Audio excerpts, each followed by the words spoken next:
Good morning from all of us here at Hubbard's Marina. Another gorgeous day inside Johns Pass. With a bunch of bird action here inside the pass. A bunch of bait. Our pelicans aren't hanging out on the pole because they're out there in the pass feeding right now. Gorgeous start to the day.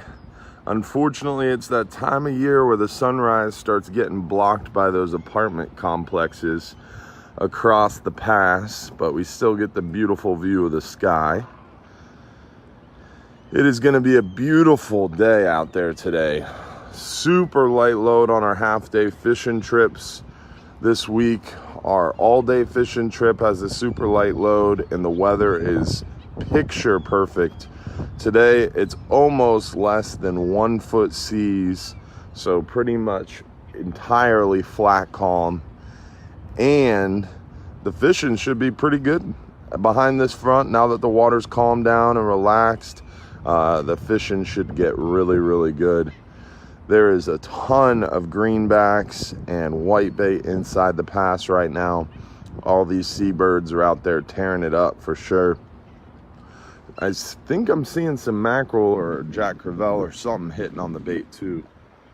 So pretty cool to see the birds and the fish feeding on the bait this morning. It's an absolutely gorgeous start to the day.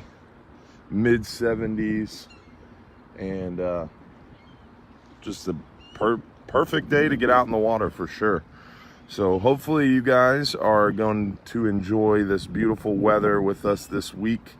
The 10-hour all day tomorrow is looking really good for a great chance at some kingfish, hogfish. Captain Frank's really excited to go target some hogfish tomorrow. The hogfish bite is definitely picking up for us inside Johns Pass and offshore. Anywhere from about 30 to 70 foot of water, we're seeing a lot of hogfish right now, especially on the live shrimp or the fiddler crabs. Right now near shore, we're seeing a lot of sheep's head. Really good push of sheep's head right now as the water temperature cools down. Plus, we're still seeing some pompano. There's a lot of snook and redfish action. And we have tons of triple tail along the beaches on those crab pots. Further offshore, the tuna bite is going really well right now. A lot of blackfin tuna in the area. The gag grouper bite is heating up quite accelerated rate. Definitely seeing a lot of gags and enjoying that for sure. This weekend we've got a 39-hour trip.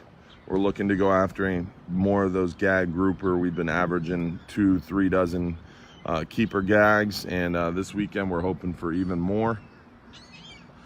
Definitely some good kingfish action along the bait, about 70 to 90 foot of water, anywhere out to about, starting at about 14 to 15 miles, going out to about 20 to 25 miles. We're seeing a lot of bait action, some big mackerel, and some occasional kingfish.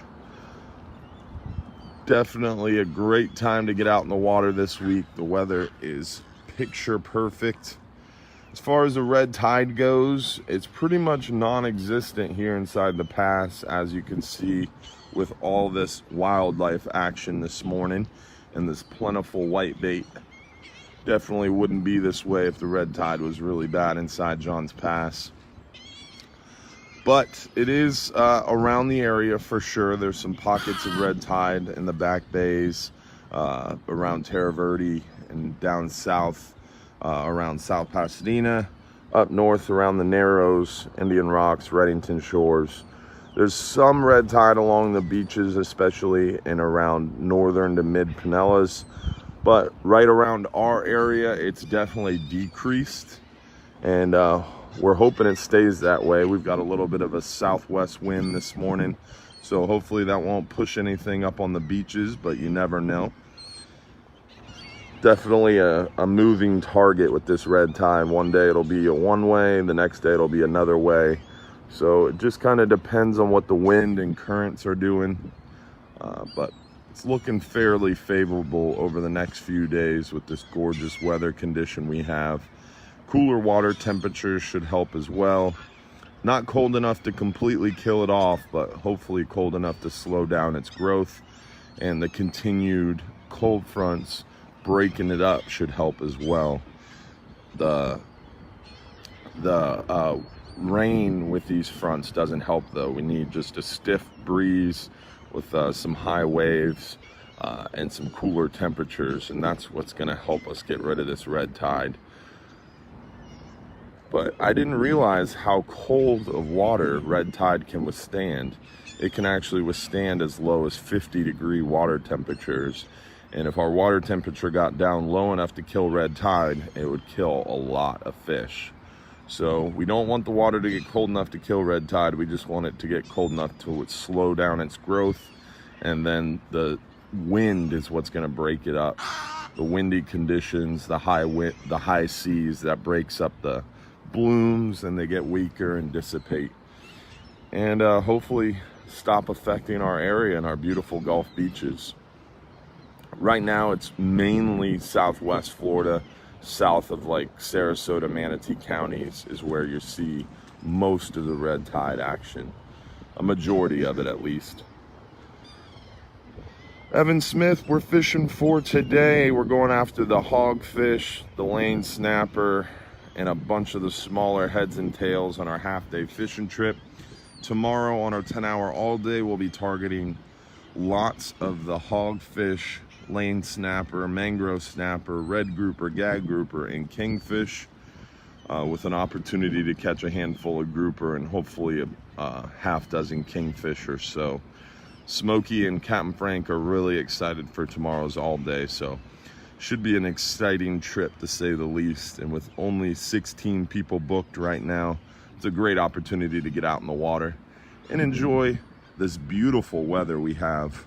Right now the weather is absolutely flat calm, and it should remain that way all the way through Friday, when it looks like we're going to get another cold front this weekend. But that cold front shouldn't be strong enough to interrupt our 39-hour fishing trip.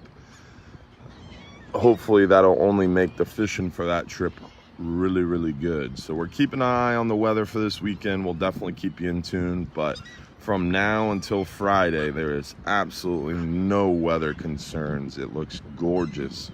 Great time to get out in the water. Remember, if you're too busy to go fishing, you're just too busy. We do have our November 17th and December 8th Bass Pro Shop seminar at 2 p.m. Don't forget November 27th, November 30th, December 4th. Those are the light load 39-hour trips that we have the rest of this year. Super light loads on November 27th, November 30th, and December 4th. And the gag grouper action should be off the chain. So definitely, if you're thinking about doing a 39-hour, you want to book one of those trips for sure. Hopefully everybody has a great Monday. I know it was a beautiful start to the day for us here inside Johns Pass. Hopefully you guys have a beautiful start to your day as well. Enjoy that week, and remember, if you're too busy to go fishing, you're just too darn busy.